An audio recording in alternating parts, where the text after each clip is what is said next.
নতুন যে প্রজন্ম আছে তারা এমন প্রযুক্তি নিয়ে আসবে, সামরিক প্রযুক্তি, যে প্রযুক্তির মাধ্যমে তারা সারা বিশ্বকে নেতৃত্ব দেবে। স্যাটেলাইট প্রযুক্তি বা ড্রোন প্রযুক্তি অথবা আমাদের নিজস্ব যে মানে প্রযুক্তি সিস্টেমের মধ্য দিয়ে আমাদের নেটওয়ার্কিং বিল্ড আপ করা। বাংলাদেশের মানুষের যে সাহস, তো তারা সাহস দিয়ে কিন্তু জয় করে আছে সবকিছু। তারা কোনো আধিপত্যবাদ আগ্রাসনকে মানে না, ঠিক আছে? তারা কোনো দিল্লির দাদাগিরিকে তারা পাত্তা দেয় না, নেমে গেছে তো কিছু। কিন্তু এই জায়গায় সামরিক প্রযুক্তির জায়গায় আমাদের বাংলাদেশকে সারা বিশ্বে যদি আমরা নেতৃত্ব দিতে চাই, সামরিক প্রযুক্তির জায়গায় আমাদেরকে অগ্রণী ভূমিকা পালন করতে হবে। সে জায়গায় সামরিক প্রযুক্তিগুলো এখানে বিশ্বের বড় যে সামাজিক মিসাইল এবং ক্ষেপণাস্ত্রগুলো আছে এবং ড্রোনগুলো আছে, যেগুলোর মাধ্যমে সারা বিশ্বে আজকে যারা সামরিক শক্তি আছে তারা নেতৃত্ব দিচ্ছে, সেগুলো আমরা নিয়ে আসার চেষ্টা করেছি।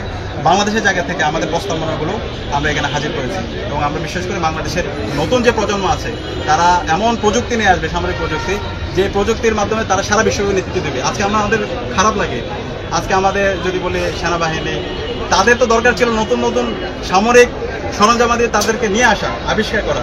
সেগুলো না করে তারা ইনফ্রাস্ট্রাকচারে কাজ করে, তারা ফার্নিচার তৈরি করে, ঠিক আছে, রাস্তাঘাট তৈরি করে। এটা করতে হবে, কিন্তু ফোকাস হচ্ছে এই জায়গায়। তো এটা যদি হয় তাহলে তো আলটিমেটলি আমরা সারা বিশ্বে নেতৃত্ব দিতে পারবো না।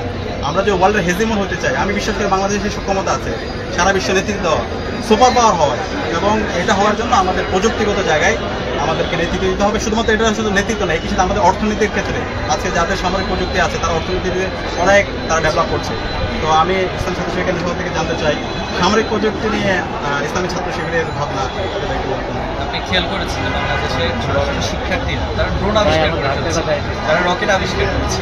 তো আমরা আমাদের সায়েন্স ফেস্ট আয়োজন করেছিলাম, এরপর আমাদের প্রত্যেক শাখা ভিত্তিক সেটা আয়োজন করা হচ্ছে এবং আমাদের প্রাইভেট বিশ্ববিদ্যালয় ইতিমধ্যে রোবোটিক্স সায়েন্স ফেস্ট একটা আয়োজন করছে। আমরা প্রত্যাশা রাখি যে শিক্ষার্থীদের মধ্যে স্বপ্নগুলিকে জাগিয়ে তোলা। আমার মাঝখানে ফিউচার সায়েন্টিস্ট একটি মিট আপ প্রোগ্রাম করেছিলাম এবং সেখানে তাদের আইডিয়াগুলো শুনে অবাক হয়েছে। ছোট ছোট মানুষ, ছোট ছোট শিক্ষার্থী, কিন্তু তাদের চিন্তা, তাদের স্বপ্নগুলো কত বড়। তো আমরা মনে করি আমাদের এই স্বপ্নগুলো যদি সবার কাছে ছড়িয়ে দেওয়া যায়, ইনশাআল্লাহ বাংলাদেশ সামরিক প্রযুক্তিতে অনেক দূরে এগিয়ে যাবে ইনশাআল্লাহ। এরপর আমাদের বর্তমান ও আগামীর মহাকাশ প্রযুক্তি, তো এই মহাকাশ প্রযুক্তি এবং এইটার অপার সম্ভাবনা নিয়ে ইসলামী ছাত্র শিবিরের অসংখ্য চিন্তা আছে। আমরা ইসলামী ছাত্র শিবিরের সেক্রেটারি জেনারেল রবিজান সাদ্দাম ভাই থেকে শুনি। জি, আলহামদুলিল্লাহ, আমাদের তো মহাকাশ প্রযুক্তির ক্ষেত্রে আমরা অনেকটা পিছিয়ে আছি।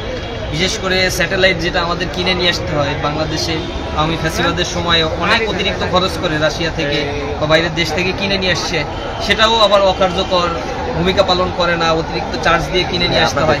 স্যাটেলাইট প্রযুক্তি বা ড্রোন প্রযুক্তি অথবা আমাদের নিজস্ব যে মানে প্রযুক্তি সিস্টেমের মধ্য দিয়ে আমাদের নেটওয়ার্কিং বিল্ড আপ করা, এই জিনিসের ক্ষেত্রে মহাকাশ প্রযুক্তিতে অনেক বেশি গবেষণা আমাদের দরকার।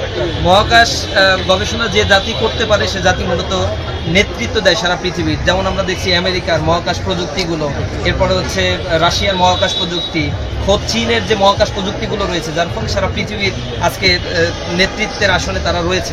তো এই জায়গাগুলোতে যদি আমরাও ইনভেস্টমেন্ট করতে পারি, আমাদের মেধাগুলোকে অ্যাকোমোডেট করতে পারি, আমাদের দেশের সম্পদ নাসায় চলে যাচ্ছে, নাকায় গিয়ে গবেষণা করছে এবং মহাকাশ প্রযুক্তির ক্ষেত্রে তারা স্পার্শ হতে গুরুত্বপূর্ণ ভূমিকা রাখছে।